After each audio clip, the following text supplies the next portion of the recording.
NNTV Telugu news కి స్వాగతం. ప్రేక్షకులకు రాఖీ పౌర్ణమి శుభాకాంక్షలు. నా పేరు రేవతి. ముందుగా హెడ్లైన్స్ చూద్దాం.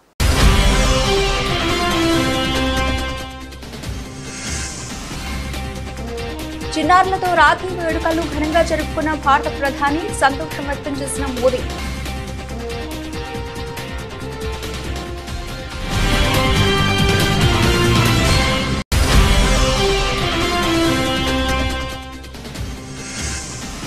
సీఎం రేవంత్ రెడ్డికి రాఖీ కట్టిన మంత్రి సీతక్క, కాంగ్రెస్ పార్టీ మహిళా ప్రజా ప్రతినిధులు. అందరికీ రాఖీ పండుగ సందర్భంగా శుభాకాంక్షలు తెలిపిన సీఎం.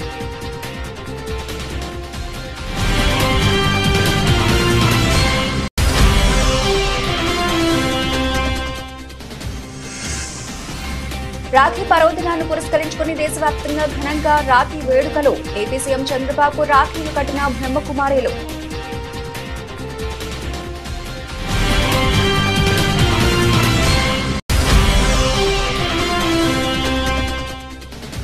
అనాథకు అండగా నిలిచిన మంత్రి కోమటిరెడ్డి. తల్లిదండ్రులను కోల్పోయిన నిర్మల్ జిల్లాకు చెందిన దుర్గకు ₹1,00,000 సాయం చేసిన కోమటిరెడ్డి.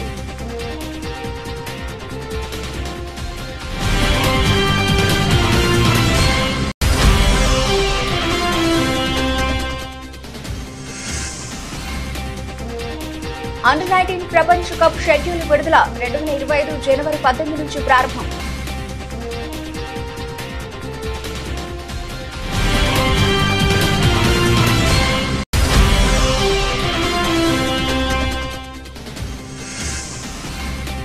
రాఖీ రోజు లాభాలతో మొదలైన స్టాక్ మార్కెట్లు. 200 పాయింట్లకు పైగా దూసుకెళ్లిన సెన్సెక్స్.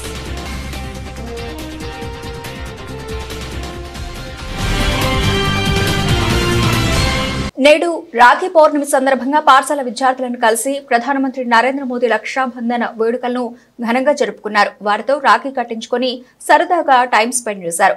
ఢిల్లీ పాఠశాల విద్యార్థులు సోమవారం ఉదయం ప్రధాని నివాసానికి వెళ్లి ఆయనకు రాఖీ కట్టారు.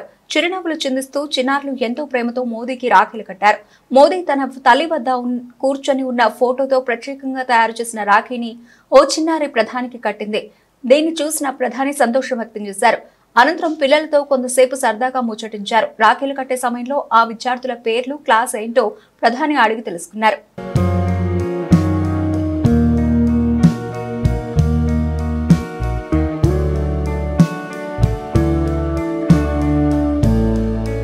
సోదరి సోదరుల మధ్య అనురాగాలకు, ఆప్యాయతలకు ప్రతీక రాఖీ పండుగ అని మంత్రి సీతక్క అన్నారు. సోమవారం జూబ్లీహిల్స్ నివాసంలో ముఖ్యమంత్రి రేవంత్ రెడ్డికి మంత్రి సీతక్క, ఎంపీ కావ్య, ఎమ్మెల్యేలు వరుణికారెడ్డి, రాకమయ్యి, కార్పొరేషన్ల చైర్మన్లు మండ్రు శోభారాణి, నేరెళ్ల శారద, కాల్వ సుజాత రాఖీ కట్టారు. అనంతరం అసెంబ్లీ ఆవరణలో మంత్రి సీతక్క మీడియాతో మాట్లాడుతూ రాఖీ పండుగ సందర్భంగా అందరికీ శుభాకాంక్షలు తెలియజేశారు. అమ్మాయిలను నువ్వు గౌరవించుకోవాల్సిన అవసరాన్ని రాఖీ పండుగ చాటి చెబుతుందన్నారు. మహిళా భద్రతకు పాటుపడదామని రాఖీ పండుగ సందర్భంగా అందరూ ప్రతిదినం పూనాలన్నారు. సోదరులందరూ బాగుండాలని ప్రతి ఆడబిడ్డ కోరుకుంటుందని తెలిపారు. సమాజంలో వస్తున్న రకరకాల మార్పుల వల్ల మహిళల పట్ల అనేక రకాల హింస జరుగుతోందన్నారు.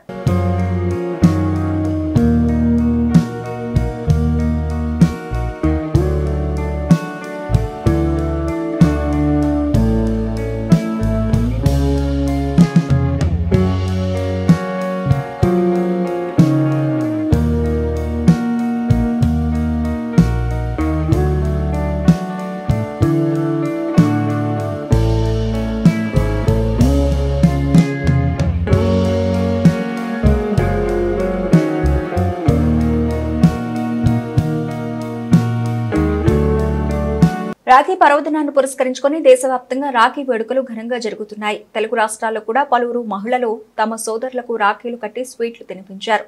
పలువురు సినీ, రాజకీయ ప్రముఖులు కూడా కుటుంబాలతో కలిసి ఈ వేడుకలు జరుపుకుంటున్నారు. కేంద్ర మంత్రులు, వివిధ రాష్ట్రాల ముఖ్యమంత్రులు, ముఖ్య నేతల ఇళ్ల దగ్గర వారికి రాఖీలు కట్టేందుకు మహిళలు పోటీ పడుతున్నారు.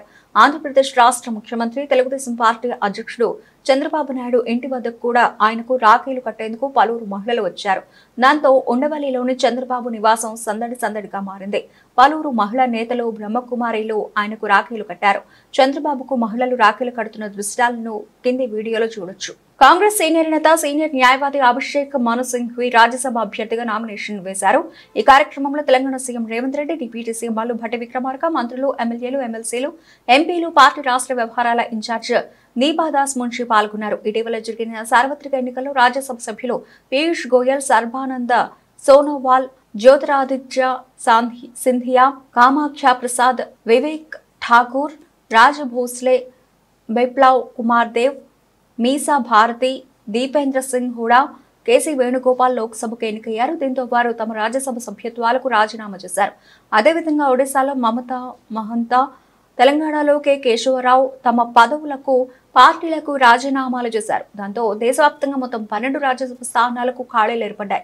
ఈ ఖాళీ స్థానాలకు సెప్టెంబర్ 3న ఎన్నికలు జరగనున్నాయి. అభ్యర్థులు నామినేషన్ దాఖలు చేసేందుకు ఈ నెల 21 వరకు గడువు ఇచ్చారు. ఈ క్రమంలో తెలంగాణ నుంచి కాంగ్రెస్ అభ్యర్థిగా అభిషేక్ మను సింఘ్విని రంగంలోకి దించారు. దాంతో ఇవాళ ఆయన నామినేషన్ దాఖలు చేశారు. నామినేషన్ దాఖలకు ముందు ఆయన అసెంబ్లీకి వెళ్లారు. అక్కడ తెలంగాణ మంత్రులు శ్రీధర్ బాబు, తుమ్మల నాగేశ్వరరావు, పలువురు కాంగ్రెస్ ఎమ్మెల్యేలు, ఎమ్మెల్సీలు సింఘ్వికి స్వాగతం పలికారు. ఆయన మెడలో పూలమాలలు వేసి కాంగ్రెస్ కండువా కప్పి సత్కరించారు. నిర్మల్ జిల్లా తానూరు మండలం బెల్తరోడ గ్రామానికి చెందిన దుర్గా అనే చిన్నారి తల్లిదండ్రులను కోల్పోయి అనాథగా మారిన దీనగాథ గురించి సమాచార మాధ్యమాల్లో చూసిన మంత్రి కోమటిరెడ్డి వెంకటరెడ్డి చలించిపోయారు. తల్లిదండ్రులు ఉండడానికి ఇళ్లు లేక చిన్నారి పడుతున్న కష్టం ఆయన హృదయాన్ని కలిసివేసింది. ఎలాగైనా చిన్నారికి అండగా నిలవాలని మంత్రి భావించారు. స్వయంగా రంగంలోకి దిగి దుర్గకు ఆర్థిక సహాయం అందేలా చర్యలు చేపట్టారు. తానూరు మండల తహసీల్దార్ లింగమూర్తి, ఎంపీడీఓ అబ్దుల్ సమద్ ద్వారా తన తనయుడి జ్ఞాపకార్థం నిర్వహిస్తున్న ప్రతీక్ రెడ్డి ఫౌండేషన్ నుంచి ₹1,00,000 ఆర్థిక సహాయం అందించారు. అంతేకాదు చిన్నారి తాను ఎంతవరకు చదివితే అంతవరకు చదివిస్తానని, అన్ని సౌకర్యాలు కల్పించి పెళ్లయ్యేంత వరకు అండగా ఉంటానని దుర్గకు మాటిచ్చారు. చిన్నారితో వీడియో కాల్ మాట్లాడిన మంత్రి కోమటిరెడ్డి వెంకటరెడ్డి అధైర్యపడొద్దని, తాను ఉన్నానని భరోసా కల్పించారు. ప్రతి నెల ఖర్చుల కోసం పంపుతానని, ఉండడానికి ఇళ్లు కూడా కట్టిస్తానని హామీ ఇచ్చారు. తర్వాత పాపను కలుస్తానని మంత్రి తెలిపారు. ఈ కార్యక్రమంలో కోమటిరెడ్డి బ్రదర్స్ అభిమాని స్థానిక నాయకులు సతీష్ రెడ్డి, చిన్నారెడ్డి, కోటే కృష్ణ, స్థానిక తాజా మాజీ సర్పంచ్ సాయినాథ్, మాజీ ఎంపీడీసీ మధు పటేల్, దేవదాసు తదితరులు పాల్గొన్నారు.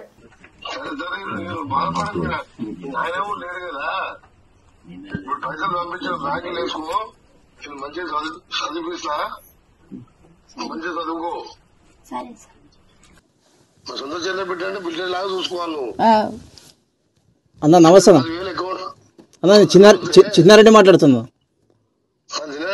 అన్న. నా దగ్గర ఉంది అన్న, మాట్లాడుతున్నా అన్న.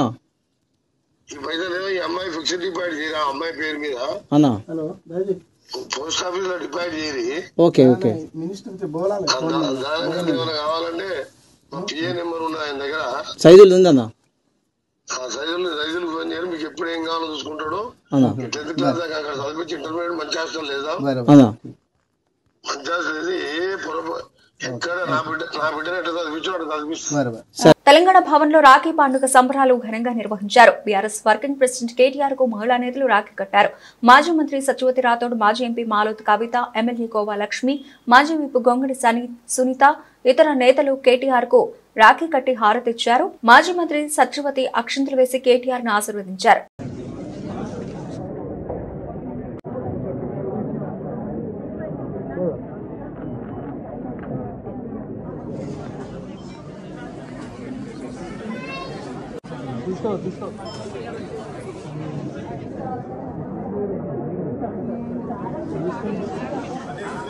క్రీడా రంగంలో జాతీయ అంతర్జాతీయ స్థాయిలో ఆది నుండి శ్రీకాకుళం జిల్లాకు ఎంతో గుర్తింపు, గౌరవం ఉన్నాయని కేంద్ర పౌర విమానయాన శాఖ మంత్రి కింజారపు రామ్మోహన్ నాయుడు అన్నారు.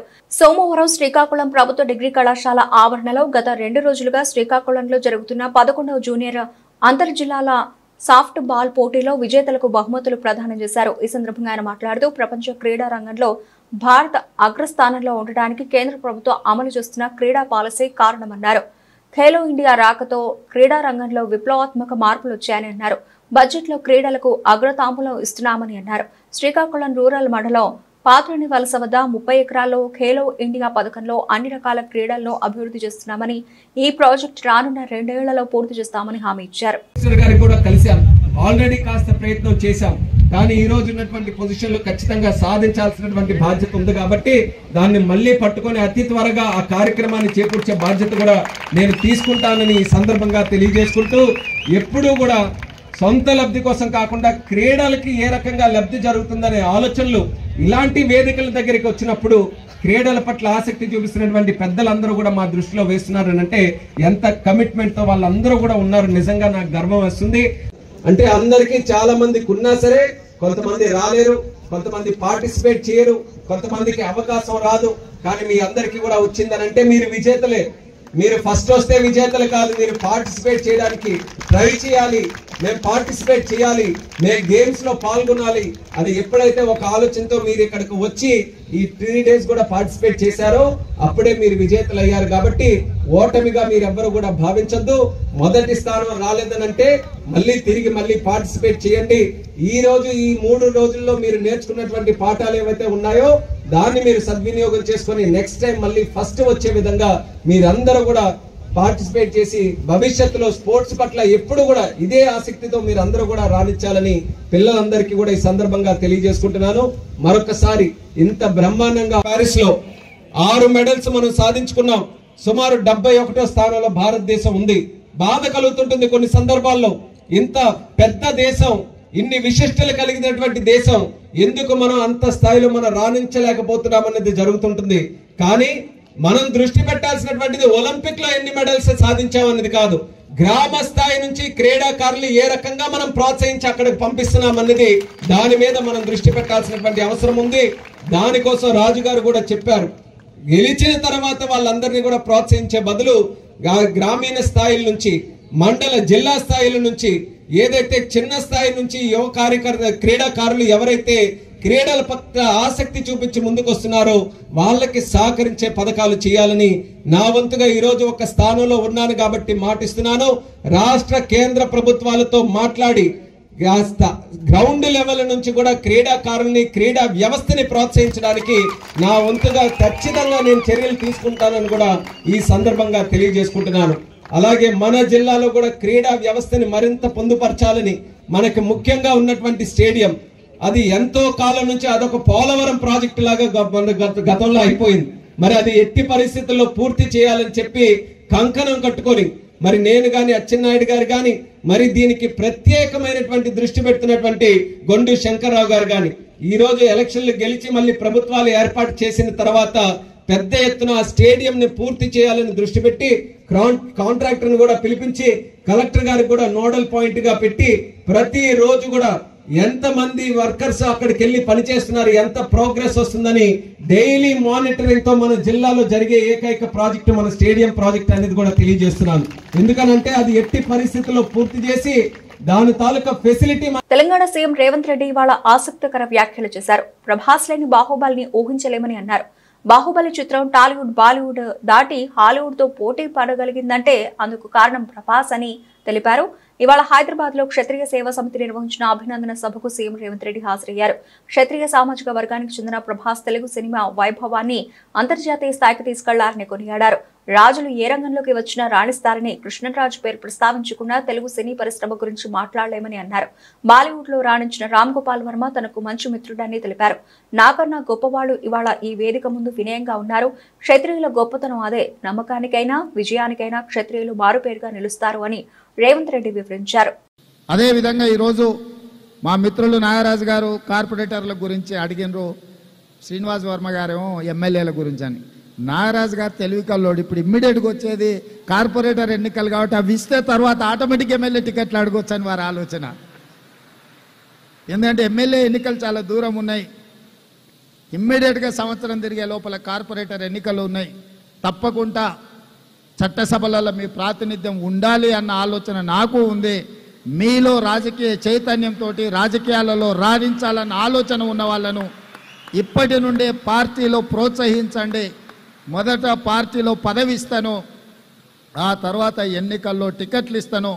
పిసిసి అధ్యక్షుడిగా తెలంగాణ రాష్ట్ర ముఖ్యమంత్రిగా క్షత్రియ సోదరులకు నేను మాట ఇస్తున్నా. తప్పకుండా మీ వైపు నుంచి మీరు ఎవరిని మీ ప్రతినిధులుగా మా పార్టీలో పెట్టదలుచుకున్నారో మీరు లిస్ట్ ఇవ్వండి. తప్పకుండా ఈ 1.5 year రాబోయే 4 సంవత్సరాలకు వాళ్ళని లీడర్స్గా గ్రూమ్ చేసి ఎన్నికల్లో తప్పకుండా అవకాశాన్ని కల్పిస్తా అని చెప్పి నేను మీకు మాట ఇస్తున్నా. మహిళల రక్షణకు తమ కూటమి ప్రభుత్వం ప్రత్యేక చర్యలు తీసుకుంటుందని రాజమండ్రి సిటీ ఎమ్మెల్యే ఆదిరెడ్డి శ్రీనివాస్ హామీ ఇచ్చారు. రాఖీ పౌర్ణమి సందర్భంగా తెలుగు మహిళలు ఎమ్మెల్యే వాసులకు రాఖీలు కట్టి శుభాకాంక్షలు తెలిపారు. వారి ఆప్యాయత, అనురాగాలు, వాత్సల్యానికి సంతోషించిన ఎమ్మెల్యే ఆదిరెడ్డి వాసు మాట్లాడుతూ మహిళలు అర్ధరాత్రి స్వేచ్ఛగా రోడ్డు మీద తిరగగలిగినప్పుడే దేశానికి నిజమైన స్వాతంత్ర్యం వచ్చిందని మహాత్మా గాంధీ చెప్పారని, దురదృష్టవశాత్తు కోల్కతాలో జరిగిన వైద్యురాలిపై అత్యాచార ఘటన చాలా బాధ కలిగించిందని ఆవేదన వ్యక్తం చేశారు. కేంద్ర ప్రభుత్వం బేటీ బడావో బేటీ బచావో వంటి కార్యక్రమాలు చేపడుతున్నా కొన్ని రాష్ట్రాల్లో ఇలాంటి సంఘటనలు జరగడం బాధాకరమని ఎమ్మెల్యే ఆదిరెడ్డి వాసు వ్యాఖ్యానించారు. రాజమండ్రిలో ఉన్న మహిళా లోకానికి అందరికీ కూడా రక్షాబంధన్ శుభాకాంక్షలు. రాష్ట్రంలో వారు కూడా, దేశంలో వారు కూడా ఈరోజు మా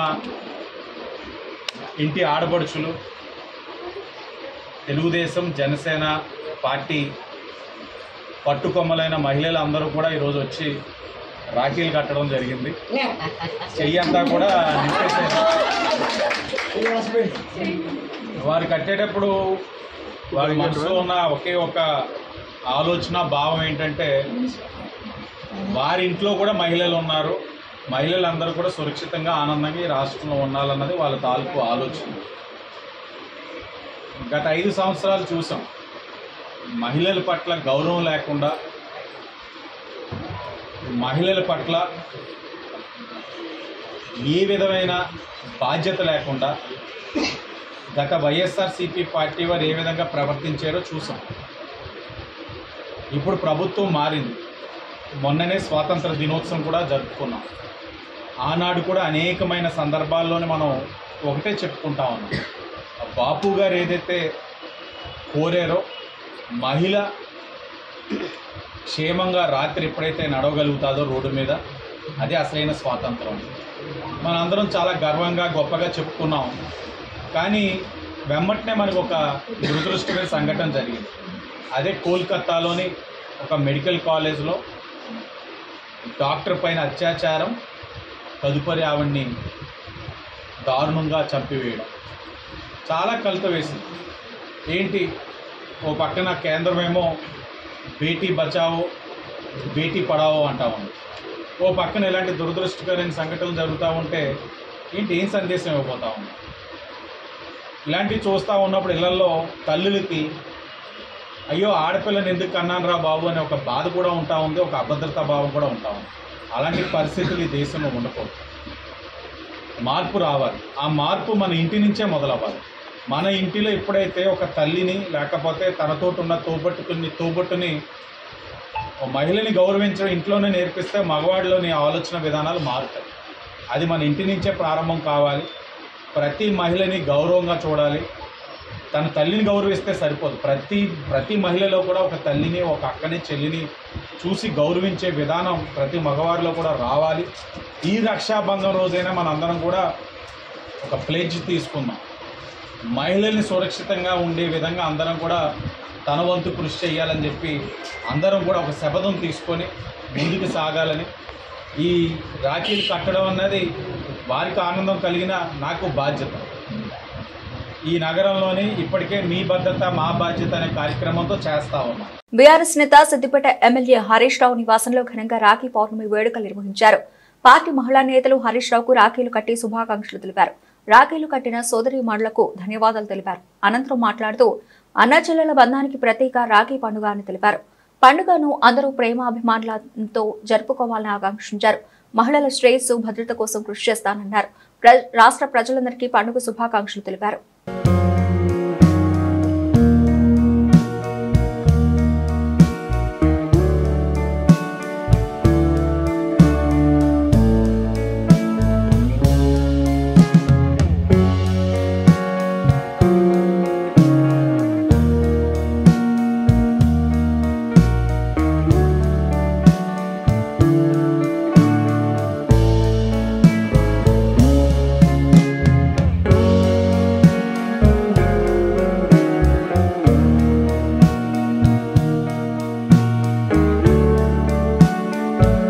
శ్రీలంక వాణిజ్య పర్యావరణ శాఖల మంత్రి సదాశివన్ వేలాందరేన్ బీఆర్ఎస్ వర్కింగ్ ప్రెసిడెంట్ కేటీఆర్ తో మర్యాదపూర్వకంగా భేటీ అయ్యారు. 2014లో భారతదేశంలో కొత్తగా ఏర్పడిన తెలంగాణ రాష్ట్రం కేవలం 10 ఏళ్ల కాలంలోనే సాధించిన అద్భుత ప్రగతి గురించి గతంలో తాను శ్రీలంక పార్లమెంట్ లో ప్రస్తావించినట్టు ఈ సందర్భంగా సదాశివన్ కేటీఆర్ కు తెలిపారు. హైదరాబాద్ లోని కేబుల్ బ్రిడ్జ్ పరిసర ప్రాంతాల అభివృద్ధిని చూస్తే సింగపూర్ ను తలపించేలా ఉందని ప్రశంసించారు. ఐటీ పరిశ్రమల మంత్రిగా కేటీఆర్ తెలంగాణను పెట్టుబడులకు కేర్ ఆఫ్ అడ్రస్ గా మార్చిన తీరును సదాశివన్ అభినందించారు. ఓవైపు ప్రపంచవ్యాప్తంగా నిరుద్యోగ సమస్య పెరిగిపోతూ ఉంటే 10 ఏళ్ల బీఆర్ఎస్ పాలనలో హైదరాబాద్ ను అవకాశాల అక్షయ పాత్రగా మార్చిన తీరు అందరికీ స్ఫూర్తిదాయకమన్నారు. ఈ సందర్భంగా కేటీఆర్ మాట్లాడుతూ 14 ఏళ్ల సుదీర్ఘ పోరాటంతో సాధించిన తెలంగాణలో గత 10 ఏళ్ల పాలనను ఓ యజ్ఞంలా సాగించామని, అందుకే అనతి కాలంలోనే అసాధారణ ఫలితాలు సాధించగలిగామని వెల్లడించారు. తెలంగాణకు గుండెకాయ లాంటి హైదరాబాద్ లో సంపదను సృష్టించి సంక్షేమం రూపంలో పల్లె పాలన పేదలకు పంచామన్నారు. పారిశ్రామిక రంగానికే కాదు పర్యావరణానికి కూడా సమ ప్రాధాన్యం ఇచ్చామని, తెలంగాణలో 7.7% గ్రీన్ కవర్ ను పెంచడం దేశంలోనే అరుదైన రికార్డని గుర్తు చేశారు.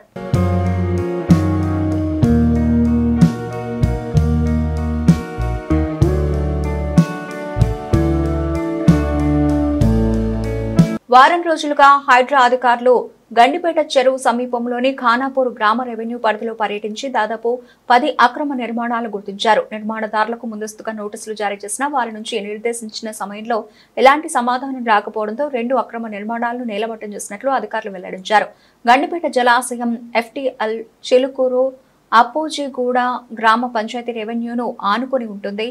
ఓ రియల్ వ్యాపారి గండిపేట జలాశయం FTL ను కలుపుకొని వెస్ట్ సైడ్ అనే వెంచర్ ను చేయగా కొందరు బడాబాబులు FTL పరిధిలో ఫ్లాట్లు కొనుగోలు చేసి దర్జాగా లేక్ వ్యూతో పాటు గచ్చిబౌలి ఫైనాన్షియల్ డిస్ట్రిక్ట్ భవన అంతస్తుల వ్యూ కనిపించే విధంగా FTL లో అక్రమంగా నిర్మాణాలు చేపట్టారు. ఈ క్రమంలో అధికారులు సర్వే చేయగా అప్పోజిగూడ గ్రామ పంచాయతీ పరిధిలో 3 భవనాలు, చిలుకూరు గ్రామ పంచాయతీ పరిధిలో ఒక నిర్మాణం అక్రమంగా నిర్మించినట్లు గుర్తించారు.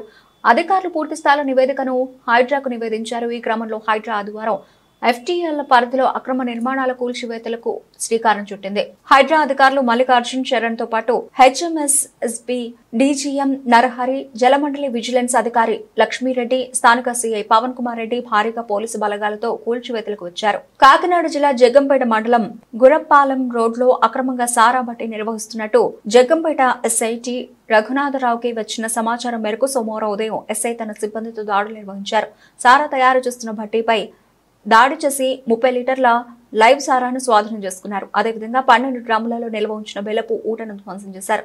అక్రమ సారా తయారీకి పాల్పడుతున్న జగంపేట గ్రామం సెట్టిబలిజపేటకు చెందిన మునసా జియన్న అనే వ్యక్తిని అదుపులోకి తీసుకుని కేసు నమోదు చేశారు. జగంపేట మండల పరిధిలో అక్రమంగా సారా తయారు చేసిన అమ్మినా కఠిన చర్యలు తీసుకోవడం జరుగుతుందని SI రఘునాథరావు హెచ్చరించారు. 2 ఏళ్లకోసారి జరిగే మహిళల అండర్-19 ప్రపంచ కప్ లో 2వ ఎడిషన్ కు సంబంధించిన షెడ్యూల్ విడుదలైంది. ఆదివారం ICC ఒక ప్రకటన ద్వారా షెడ్యూల్ను ప్రకటించింది. మలేషియా ఆతిథ్యం ఇవ్వనున్న ఈ టోర్నీ 2025 జనవరి 18 నుంచి ఫిబ్రవరి 2 దాకా కొనసాగనుంది. 16 జట్లు పాల్గొనబోయే ఈ మెగా టోర్నీలో జట్లను 4 గ్రూపులుగా విభజించారు. డిఫెండింగ్ ఛాంపియన్ గా బరిలోకి దిగనున్న భారత్ గ్రూప్ ఏలో మలేషియా, వెస్టిండీస్, శ్రీలంకలో తలపడాల్సి ఉంది. గ్రూప్ బిలో England, Ireland, Pakistan, USA. Group సిలో South Africa, New Zealand, Samoa qualifier ఉండగా గ్రూప్ డి నుంచి Australia, Bangladesh, Scotland qualifier Asia region నుంచి చోటు దక్కించుకున్నాయి. ఈ టోర్నీ తొలి ఎడిషన్ లో షఫాలి వర్మ సారథ్యంలోని యువ భారత జట్టు ఫైనల్లో ఇంగ్లాండ్ ను ఓడించి ప్రపంచ కప్ ను సొంతం చేసుకున్న విషయం తెలిసిందే. కాగా 2వ ఎడిషన్ లో జనవరి 19న వెస్టిండీస్ తో జరగబోయే మ్యాచ్ తో భారత్ వరల్డ్ కప్ వేటను మొదలు పెట్టనుంది. గ్లోబల్ మార్కెట్ల సానుకూల సంకేతాలతో దేశీయ స్టాక్ మార్కెట్లు నేడు లాభాలతో ప్రారంభమయ్యాయి. రాఖీ పండుగ రోజైన నేడు దేశీయ బెంచ్ మార్క్ సూచీలు సెన్సెక్స్, నిఫ్టీ సోమవారం గ్రీన్ లో మొదలయ్యాయి. గిఫ్ట్ నిఫ్టీ సానుకూల ప్రారంభాన్ని సూచించిన క్రమంలో మార్కెట్లు పాజిటివ్ ధోరణుల్లో ట్రేడ్ అవుతున్నాయి. ఈ నేపథ్యంలోనే ఉదయం 9:16 సమయంలో సెన్సెక్స్ 80,665 స్థాయిల వద్ద 200 పాయింట్లకు పైగా దూసుకెళ్లింది. అదే సమయంలో నిఫ్టీ 50 సూచీ 70 పాయింట్లకు పైగా పెరిగి 24,628 స్థాయికి చేరుకుంది. మరోవైపు బ్యాంక్ నిఫ్టీ మిడ్ క్యాప్ సూచీలు కూడా లాభాల్లోనే కొనసాగుతున్నాయి. హిడెన్బర్గ్ సెబీ వివాదం మధ్య స్టాక్ మార్కెట్ పతనమై ఇప్పుడు మళ్లీ కోలుకుందని చెప్పొచ్చు. ఈ నేపథ్యంలోనే ప్రస్తుతం BPCL, ONGC, Shriram finance, NTPC, Titan కంపెనీల షేర్లు టాప్ 5 లాభాల్లో ఉండగా M&M, HDFC life, Tata motors, Grasim, Nestle సంస్థల స్టాక్ స్టాక్స్ టాప్ 5 నష్టాల్లో ఉన్నాయి. రంగాల వారీగా నిఫ్టీ, పిఎస్యు బ్యాంక్, ఓఎంసీలు మీడియాలో ఒక్కొక్కటి 1% పైగా లాభపడి టాప్ గెయినర్లుగా ఉన్నాయి. ఇదే సమయంలో నిఫ్టీ స్మాల్ క్యాప్ 1% పెరగగా మిడ్ క్యాప్ 0.41% పెరిగింది. బులెటిన్ ముగించే ముందు హెడ్లైన్స్ మరోసారి.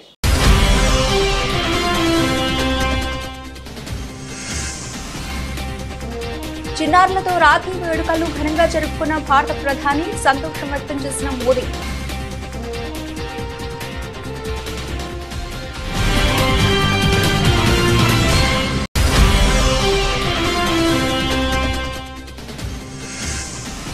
సీఎం రేవంత్ రెడ్డికి రాఖీ కట్టిన మంత్రి సీతక్క, కాంగ్రెస్ పార్టీ మహిళా ప్రజా ప్రతినిధులు. అందరికీ రాఖీ పండుగ సందర్భంగా శుభాకాంక్షలు తెలిపిన సీఎం.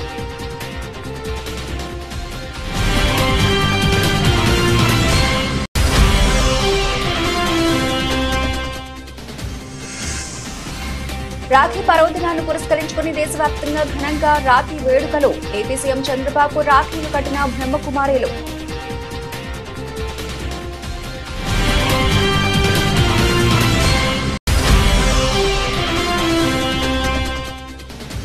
అనాథకు అండగా నిలిచిన మంత్రి కోమటిరెడ్డి. తల్లిదండ్రులను కోల్పోయిన నిర్మల్ జిల్లాకు చెందిన దుర్గకు ₹1,00,000 సాయం చేసిన కోమటిరెడ్డి.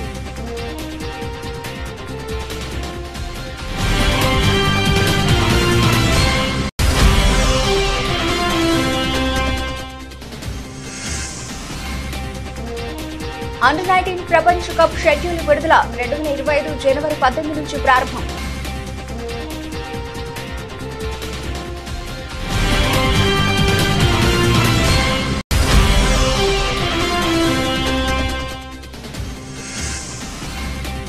రాఖీ రోజు లాభాలతో మొదలైన స్టాక్ మార్కెట్లు. 200 పాయింట్లకు పైగా దూసుకెళ్లిన సెన్సెక్స్.